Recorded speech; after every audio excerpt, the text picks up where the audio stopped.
Hey everyone, welcome back. I'm your host Sherry, and you are listening to From the Dark Side. It's time for another musician one. I always feel a connection to these ones, even though I can't say with 100% certainty that I was ever a huge Pantera fan. I owned a couple of their CDs when I was a teenager, but I was never like a diehard fan. But the guitarist in this story, his name is Darrell Abbott, and he went by his nickname Dimebag or Dime. He met a tragic fate, and he was a super talented guy, likely in the top 50 guitarists of all time. He was killed by a deranged fan. We will never know the motive for why Nathan did this, but it's speculated that he was upset that his favorite band had broken up. I remember back in 2004, it was just a few days after this happened, I was at a concert and the lead singer dedicated a song to Dimebag. My sources are in the description area. This is episode 116, The Case of Nathan Gale. This story took place in 2004. President George Bush won re-election. The Summer Olympics took place in Athens, Greece. Martha Stewart went to prison. Janet Jackson had a wardrobe malfunction during her Super Bowl performance with Justin Timberlake. Shrek 2 was the biggest film of the year. Motorola released its iconic Razr cell phone. Friends aired its final episode. And lastly, the Nintendo DS was released. Nathan Miles Gale was born September 11, 1979, to parents Gerald and Mary. He was born in Lansing, Illinois, but eventually moved to Marysville, Ohio. Nathan was the youngest of the three boys. His parents divorced when he was a child. His early school administrators noticed he had some mental health issues and put him in special ed classes, but when he got to the 9th grade, he was back in the regular mainstream classes. According to an article by Chris Norris for Blender, when Nathan got into the 10th grade, he had a lot of behavior issues and missed 33 days of school. As he transitioned into adulthood, Nathan began really acting out and getting into trouble. He loved to party and began using cocaine off and on. Nathan is a huge guy. I'm talking 6'3" and 278 pounds. He's like a linebacker. He wore these really thick glasses as well, although I didn't see them in any of the photos of Nathan. His friends say he always wore his glasses. Everyone who knew him described him as a big weird guy who couldn't keep a job. He had a degree that got him a job as an electrician, but it didn't last long. He worked various jobs, but usually quit or got fired. Nathan loved heavy metal music. He had this obsession with a metal band named Pantera. I don't like using the word obsession. It's not a word I just throw around. But Nathan was obsessed with this band. When he played on the football team, his teammates said he would get ready for every game listening to Pantera. It helped him to prepare. Nathan listened to the Pantera album, Vulgar Display of Power, every day for 2 years. It got to the point where Nathan was having trouble distinguishing reality and this album. It was taking over his life and his thoughts. One friend told Nathan that Pantera sucked, and he got upset with him, and he waited about 15 minutes and then demanded an explanation from this friend. What do you mean they suck? Were you serious when you said that? I'm sure this friend is like, I'm sorry, dude. But Nathan took that very personal. It was like insulting his mother. Nathan and some friends attempted to start a metal band. Nathan wrote lyrics and he was going to be the singer. But every time the moment came for him to scream into the microphone, he would stop. He couldn't do it.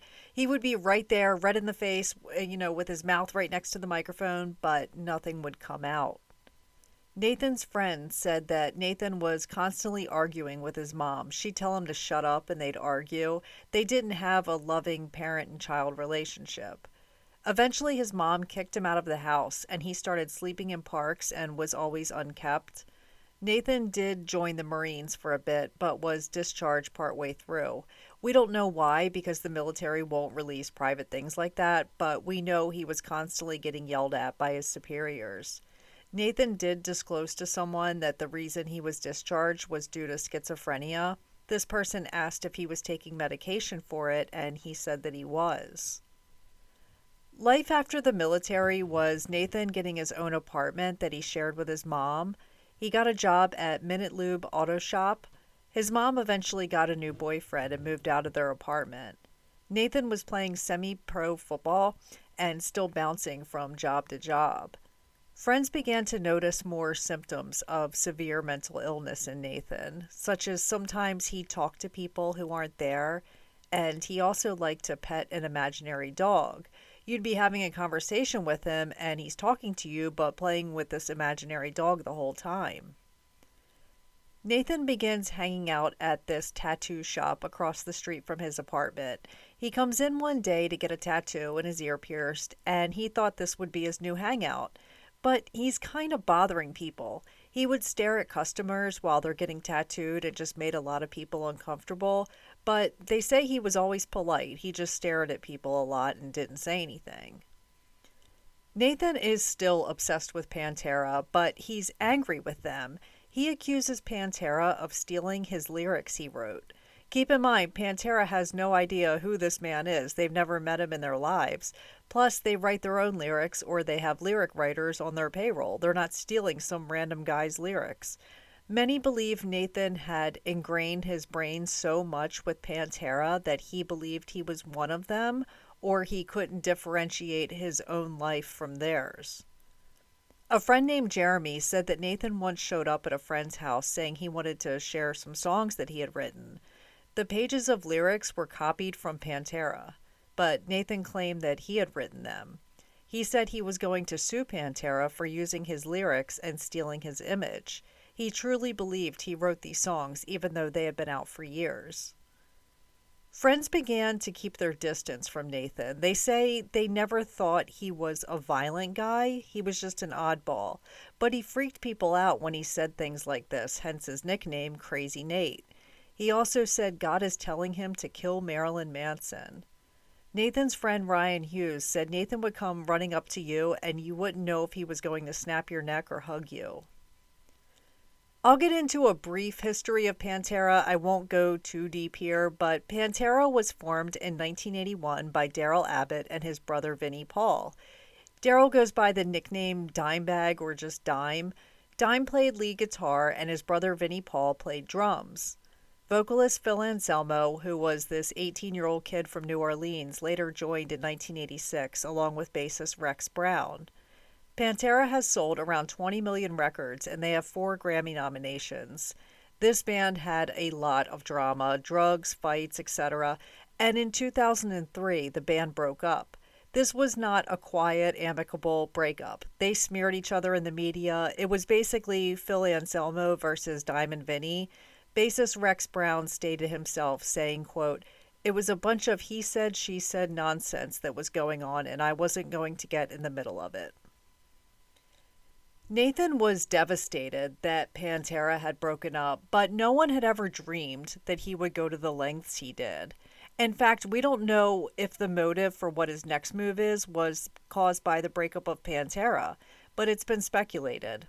An author named Donna Gaines wrote a book on teenage metalheads. She believes someone at Nathan's level of obsession with a band, seeing them break up was the same impact as a child being abandoned by their parent. That's some deep stuff. I love a lot of bands, but I've never let their choices impact me profoundly like Nathan does.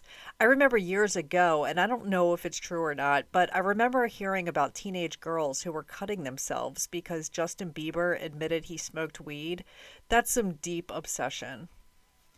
Everything Pantera does affects Nathan personally, and when they're fighting and smearing each other, he thinks he's a part of that. Dimebag and his brother Darrell formed their own band, Damageplans. They have a singer and a bassist, and they're going to release albums and go on tour. They understand that this new band may not see the commercial success that they had with Pantera, but there won't be any band drama going on. They'll be playing smaller venues, and that's okay. In 2004, Damageplan kicks off their Devastation Across the Nation tour. They're going to play a whole tour with Shadows Fall and The Haunted. We learned that Nathan Gale attended a Damageplan show in Cincinnati about 6 months before our story takes place. He's being an ass the whole time he's there and ended up damaging about $5,000 worth of equipment. Security throws him out of the show after he climbed on stage. It's almost like a foreshadowing of things to come. As I mentioned earlier, what the motive was for suddenly snap, but bad things are going to happen. It's been speculated that he was upset over the band breaking up. 1 week before the incident in this story, the heavy metal magazine Metal Hammer publishes an interview they had with Pantera vocalist Phil Anselmo. He spills all the tea on the band's breakup and has some pretty harsh words he would later come to regret. Many will say Phil's words were taken out of context and you have to know him to really understand. He talked about his other projects like Superjoint Ritual and Down, but when talking about Dimebag and Vinny, it got weird. He said, quote, "I think more or less it lies between Dimebag and I. There was never a point when he could not get drunk, which was pretty much every day. And now I'm hearing it's worse than ever. He would attack me vocally. And just knowing that he was so much smaller than me and I could kill him like a fucking piece of vapor, he would turn into vapor, his chin would at least, if I fucking smacked it. And he knows that. The world should know that. So physically, of course, he deserves to be beaten severely. But of course that's criminal, and I won't do such a thing. Really, I just let him prattle on. I grew tired of it very quickly, and whenever it came up, like it has come up today, I just chose to wish them the best of luck. And in all honesty, I really wish that they would be men, which I know is very hard for them, figuring that they were living in their mother's house until they're 30 years old. In comparison, I was on the street by choice at the age of 15, living anywhere I could, but living and successfully living through my will." End quote. He's obviously very angry with Dime and Vinny. He's going off about them, and these words would later be used against him. Phil is not the first musician to publicly slander someone in their band. It happens. I'm not excusing Phil for going on this rant, but he had no idea that in 1 week a terrible tragedy would occur, and he probably wouldn't have said what he said had he known. On Wednesday, December 8th, 2004, 25-year-old Nathan Gale goes to a tattoo shop called the Bear's Den. This is right across the street from his apartment. Remember, Nathan likes to sit there and read magazines and listen to music while staring off into space. He's always polite, but the employees say that that day Nathan was different. He asked one of the tattoo artists how he could go about ordering tattoo equipment so he could start tattooing himself. The artist explains that in order to tattoo people, you have to have a license and have training in bloodborne pathogens. You can't just buy equipment and open a shop. You have to apprentice and stuff like that. So Nathan asks the artist to order a machine for him, and he tells him, "No, I can't do that." Nathan threw a magazine down and yelled that he was a liar and stormed out. The shop is stunned because they've never saw him behave that way. They had no idea that later that night they would see him on the news. That evening, Dime and Vinny's band Damageplans is playing a show at the Alrosa Villa nightclub in Columbus, Ohio. This is a venue less than an hour from Nathan. It opened 30 years earlier in 1974. It holds roughly 600 people, but tonight only a little more than half the venue was filled. The Damageplans show had sold around 400 tickets or so this show is going to be an intimate one. Nathan arrives hours early for the show. He parks his car, a 1995 Pontiac Grand Am, in the parking lot and just sits there for a bit. It's a cold day at 40 degrees, and Nathan is just going to hang around outside for hours. According to writer Chris Norris for Blender, security guards had to tell Nathan 3 times to move his car out of the way. He's blocking traffic flow into the parking lot. He parks near Dime and Vinny's tour bus. He gets out of his car and begins pacing around back and forth. People arriving to the concert see this 270-pound, 6'3" guy with a shaved head pacing back and forth, and they're like, "What's up with this dude?" Someone comes over and tells him that the opening bands had already taken the stage. You may want to go inside. Nathan replied, "I don't care about local bands." Nathan approaches the tour bus and asks if Dime and Vinny were inside. Their security guard, Jerry Thompson, just shoos him away. Nathan goes over to their sound guy and asks him, are Dime and his brother Vinny on that bus? The sound guy, thinking this is just some super fan who wanted to meet them, tells him that they already went inside. Nathan turns around and starts walking to the club. He doesn't go through the main door where he would have to present a ticket and go through a metal detector.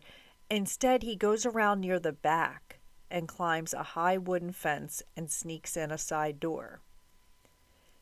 As he walks in, he hears loud cheering and the crowd is going crazy. Damageplan had just taken the stage not even 60 seconds ago. Nathan's walk inside turned into a jog and then a sprint, and a witness says she heard him yell something about Pantera as he's running towards the stage. He has 2 security guards chasing behind him. It's 10:18 p.m. Nathan pulls a 9mm Beretta handgun out and jumps onto the stage. People in the crowd assume he's just going to jump off and crowd surf. These things happen all the time. My son used to do it at concert. He jumps off the stage and the crowd catches him and he starts crowd surfing. That's not what happened here. Nathan goes behind the singer and the bass player, and he's standing right behind Dimebag while they play their song. He grabs Dimebag and puts him in a headlock. Nathan shot Dimebag 3 times in the head, and then he fires one more into Dime's hand. Witnesses say it sounded like firecrackers. Dime's guitar emits this ear-piercing feedback, and he collapses forward on stage with his guitar strapped to him. Damageplan's vocalist yells on the microphone for someone to call 911 before running away. You've got fans climbing over barricades and running on stage to help Dime, who has been shot 4 times. You've also got fans and security trying to tackle Nathan without getting shot. Fans got the guitar and the guitar strap off of Dime and attempted CPR, but Dime had been shot in the head. He likely died within seconds. There was a fan in the audience whose name is Mindy Reese, and she's a nurse. She did her best to save him, but it was too much. He was 38 years old. Dime's brother Vinny was on drums and runs off the stage as well as the other band members. Nathan shoots Damageplan's security guard Jeff Thompson twice in his upper body and once in the leg. He was 40 years old. Nathan shoots club employee Aaron Hawk. He was 29 years old. Aaron had seen Nathan was out of bullets and tried to charge him, but Nathan reloaded very quickly and shot him. A fan in the audience named Nathan Bray, who was just 23 years old. He was a huge fan of Dimebag and was in the front row. He climbed on stage and tried to help Dime, and he tries to do CPR on security guard Jeff Thompson. He doesn't care that there's bullets flying around him. He does what he feels is the right thing, and that's to help. He wasn't a trained first responder. He's just a kid who loves heavy metal and just watched his hero get shot in front of him. Nathan Bray, while helping administer aid, sees the gunman approach him. He puts both hands up to show that he's not holding anything, and he screams, "What the fuck, dude?" before he is shot in the chest.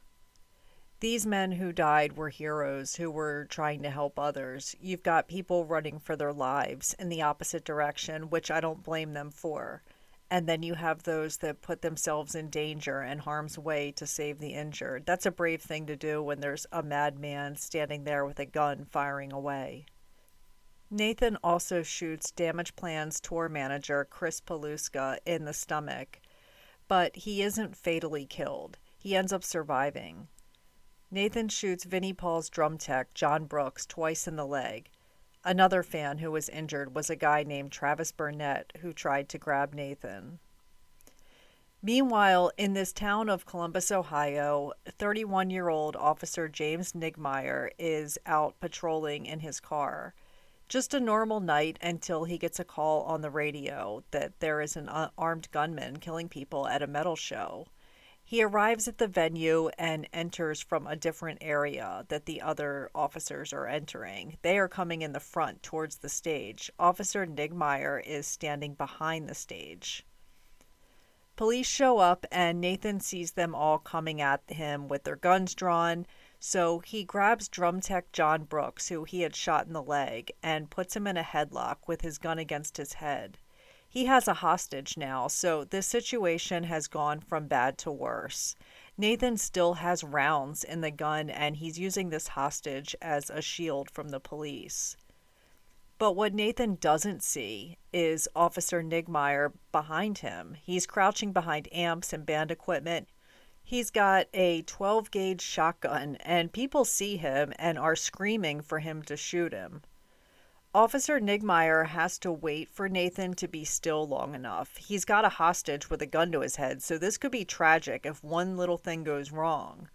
He aims his shotgun at Nathan and shoots him in the head. Nathan collapses to the ground while John Brooks, his hostage, crawls away. Trigger warning here. The people who saw Officer Nigmeyer shoot Nathan say that, and there is video to back this up if you do a little search on the dark corners of the internet. I myself have not seen it. He shot him in the head with a 12-gauge shotgun, and they say his entire head got blown off. Like, this was a very graphic scene. It was like something out of a horror movie. I'm talking brains and blood everywhere. It was ugly, but the gunman was dead. Nathan Gale had killed 4 people. Aaron Hawk, age 29, Jeff Thompson, age 40, Nathan Bray, age 23, Darrell Dimebag Abbott, age 38. The others injured were Damageplans tour manager Chris Paluska, drum technician John Brooks, who was also taken hostage, Travis Burnett, who was a fan who attempted to grab Nathan. Police found that Nathan still had 35 rounds of ammo. Had he not been stopped, more people could have been killed. An autopsy of Nathan Gale later showed that he had no alcohol or drugs in his system. He was stone sober the entire time he committed these acts. This also means that he wasn't taking his schizophrenia medication because it would have shown up in the tests. The only thing they found were nicotine and caffeine. Mary Clark, who is Nathan's mother, told WCMH that her son was released from the Marines in 2003 due to schizophrenia and that he was sick. She also said she was the person who bought him the 9mm handgun because she was proud of his time in the service. She says that she'll never be able to live that down. She praised the officer that shot her son, saying that he likely saved a lot of lives. She also said, "I'm sorry for what happened. I'm sorry for those people who were killed, but I lost a son too." Meanwhile, fans and friends are mourning the death of Dime. This was a huge shock to the heavy metal scene, and security started ramping up at shows. Other musicians paid tribute to Dime. There were vigils and benefit shows. Dime's death was 24 years to the day after John Lennon's death. Vinnie Paul had to witness his brother being killed on stage. He was sitting right there on the drums when it happened. It seemed like everyone was real pissed off at Phil Anselmo, especially since that article was published just 1 week before where he says Dimebag deserved to be severely beaten. Phil called Dime's longtime girlfriend Rita Haney to offer his condolences, and she banned him from attending Dimebag's funeral service. I believe they eventually made up, but for a long time there was a big rift between the two of them. The families of the other victims are dealing with their losses. People who attended the show are very shaken up and wondering if they'll ever go to another concert again. Meanwhile, Officer Nigmeyer is dealing with a lot. Of course, he's being praised left and right for killing Nathan, saving the hostage he was holding, and saving the lives of many others. Remember, Nathan still had 35 bullets left. He ended up getting Officer of the Year for his actions, but he's not handling the aftermath well. He has severe PTSD and anxiety from that night. He remained a police officer patrolling the streets for 3 years, but at the advice of his doctors was told that he shouldn't be a first responder any longer. He instead transferred to the robbery division as a detective. According to Blabbermouth, he said that the shooting, quote, changed my career path, not for the better, certainly. I'm happy to have been able to end the situation with no further tragedies after I arrived, but it certainly hasn't made my life any better. He also says that credit should be given to those who tried to help before the police got there, people like Nathan Bray, who was just a fan in the audience. He didn't have any protective gear or weapons, and he jumped on the stage and got to work trying to save people. Officer Nigmeyer is still in counseling today. There was no trial for the shooter. He's dead, so they don't have to go through this long trial in court. It's over. However, there would be lawsuits from some of the families. The Columbus Dispatch reported that an investigation into Nathan showed no motive for the crime. Detective William Gillette wrote in his report, "There is no evidence leading detectives to believe that Nathan Gale was communicating with Phil Anselmo or any other individual in an effort to hurt Dimebag Darrell Abbott." I thought it was strange that they name dropped Phil Anselmo like that in their report. They also found nothing on Nathan's computer that was linked to the shootings. However, they did find a Damageplans CD in the CD player of his Pontiac Grand Am, which he drove to the concert. Nathan's friend Mark said, "I wish I could have said something to somebody saying this guy could be dangerous, that this guy is just not right. All of us were Pantera fans, but he took it past being a fan. He took it to an obsession." The report also stated that there were some folks outside who actually helped Nathan get into the venue, telling him where to go to sneak in. It's not believed that they knew what he was going to do, likely just some folks tailgating outside, drinking and smoking weed. They see a guy who doesn't have a ticket and wanted to sneak in, so they direct him where to go. I highly doubt that he went up to them and said, "I'm going to shoot Dimebag, how do I get in?" They probably thought they were just helping someone who didn't have a ticket, never knowing what his real motive was. Dimebag was a huge part of the heavy metal music scene. One cool fact was that Dimebag was a big fan of Eddie Van Halen.